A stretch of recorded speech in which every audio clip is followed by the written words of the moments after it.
Hello and welcome back friends. स्वागत है आप सबका हमारे यूट्यूब चैनल टेक लवर पे।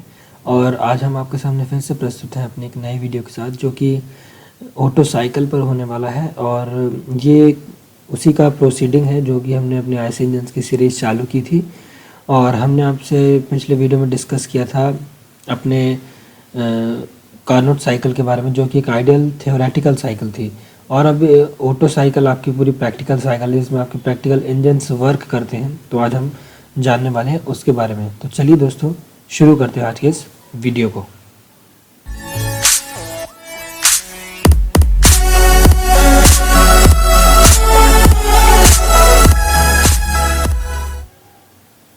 तो इंजन साइकिल्स पर आज ये जो हमारा वीडियो वो होने वाला है।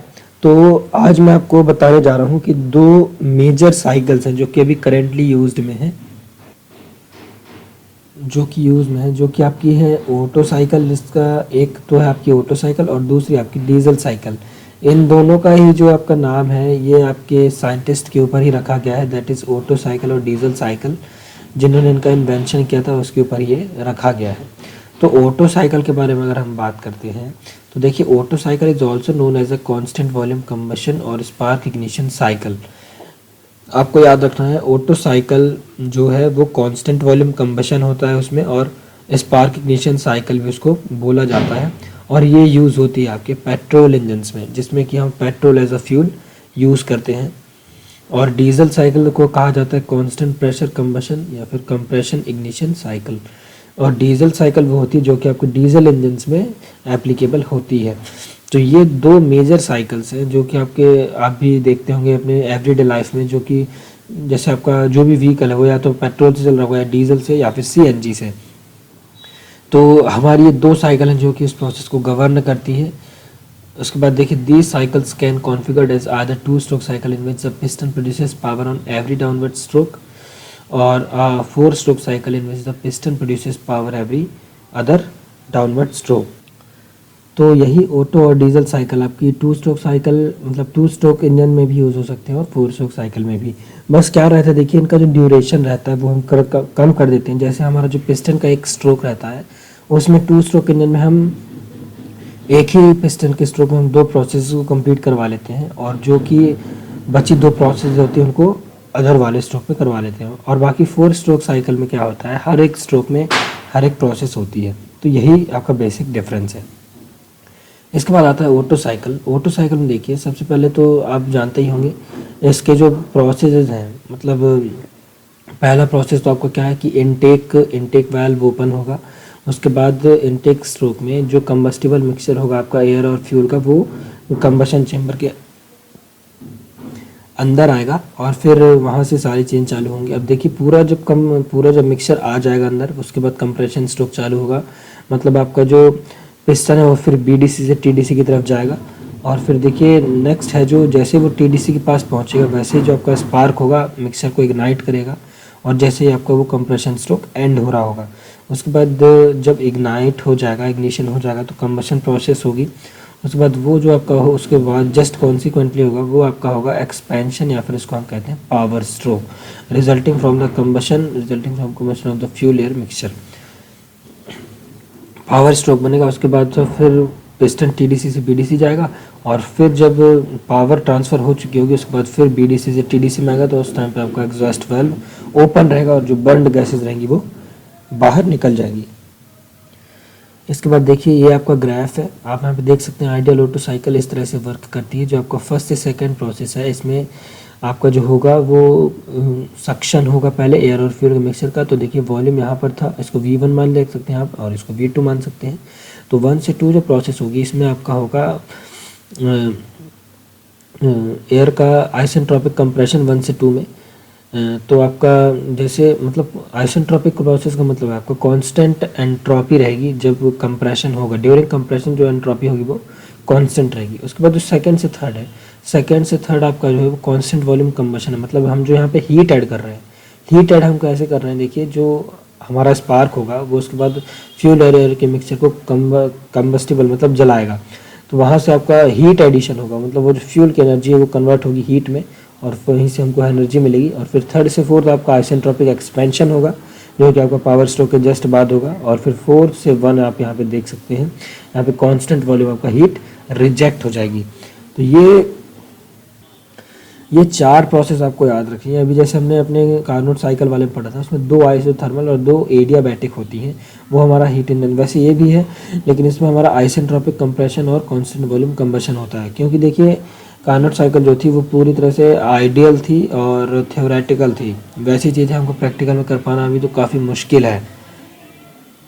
इसके बाद देखिए इंटरनल कंबशन इंजन में आप यहाँ पे एक ये भी देख सकते हैं, मैंने एक आपको वीडियो भी हल्का सा दिखा रखा है क्लिप, जिसमें देखिए प्रोसेसेस दिखाई जा रही हैं कि एयर कैसे आ रही है, फिर उसके बाद पावर बन के कैसे आपके एग्जॉस्ट गैसेस बाहर निकलती हैं। तो देखिए सबसे पहले वही सारी चीज़ें हैं। स्टेज 1 में क्या होगा, इनटेक स्ट्रोक चालू होगा, एग्जॉस्ट स्ट्रोक खत्म होगा। उसके बाद सेकंड वाले में कंप्रेशन स्ट्रोक चालू होगा, इनटेक आपका ख़त्म होके। थर्ड वाले में आपका कंबशन चालू होगा, कंप्रेशन ख़त्म होकर। और फोर्थ वाले में कंबशन का एंड होगा, पावर स्ट्रोक चालू होगा। फिफ्थ वाले में पावर स्ट्रोक खत्म होकर हीट रिजेक्शन चालू होगा। और फिर सिक्स वाले में एग्जॉस्ट स्ट्रोक चालू होकर हीट रिजेक्शन खत्म हो जाएगा। अब एक चीज़ आपने थर्मोडायनामिक्स में पढ़ी होगी कि जो हमारा प्रेशर वॉल्यूम का डायग्राम बनता है, उसका जो भी एरिया निकल के आता है, जो भी कर्व हमको ऑब्टेन होता है, उससे जो भी एरिया निकल के आता है वो हमारा वर्क डन होता है। मतलब जितना वर्क हमको ऑब्टेन होगा उस हीट एनर्जी को देने से सिस्टम को। तो ये था ओटो साइकिल का। और देखिए आपको एग्जाम पॉइंट ऑफ व्यू से याद रखना है, क्योंकि ओटो साइकिल कई बार इंटरव्यू वगैरह में भी पूछी जाती है।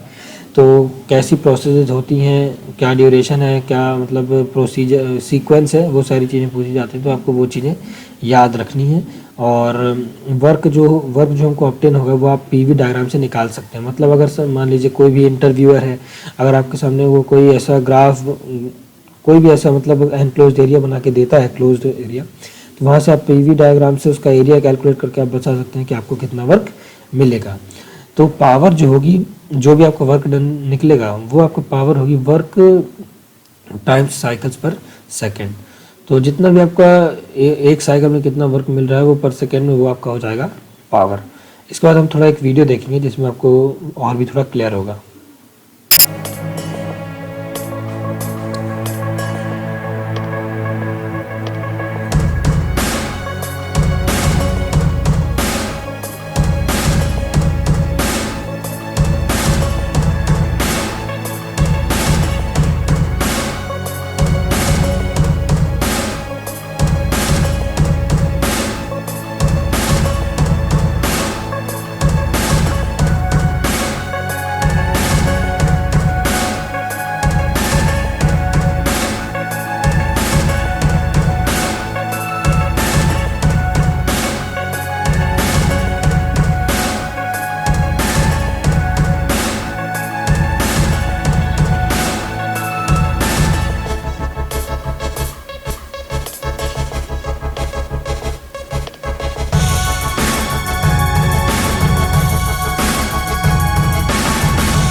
तो आज का हमारा वीडियो जो फ्रेंड्स था वो ऑटो साइकिल पर था। और अभी आपने जो आखिरी में वीडियो देखा होगा वो देखा होगा कि कैसे सारी प्रोसेसेस हो रही हैं, कैसे इनटेक में एयर आ रही है, उसके बाद कंप्रेस हो रहा है मिक्सचर, और उसके बाद जो आपको स्पार्क हो रहा है, उसके बाद पावर स्ट्रोक बन रहा है, और उसके बाद आपकी एग्जॉस्ट गैसेस बाहर निकल रही हैं। और यही साइकिल रिपीट होती रहती है आपके पूरे जर्नी के दौरान। जैसे जैसे आपका इंजन रन करता है, आपका व्हीकल रन करता है।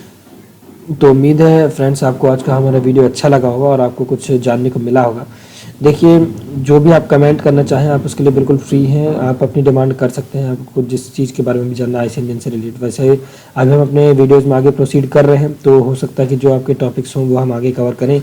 लेकिन अगर कुछ ऐसा अगर आपको हट के भी जानना हो तो हम उसके बारे में भी आपको बताएंगे। आप अपनी डिमांड रखिएगा, हम उसका ज़रूर रिस्पॉन्स करेंगे। तो मिलते हैं फ्रेंड्स आपसे जल्दी नेक्स्ट वीडियो में। Get stay in touch with us. जल्दी मिलते हैं आपसे फिर। तब तक के लिए गुड बाय।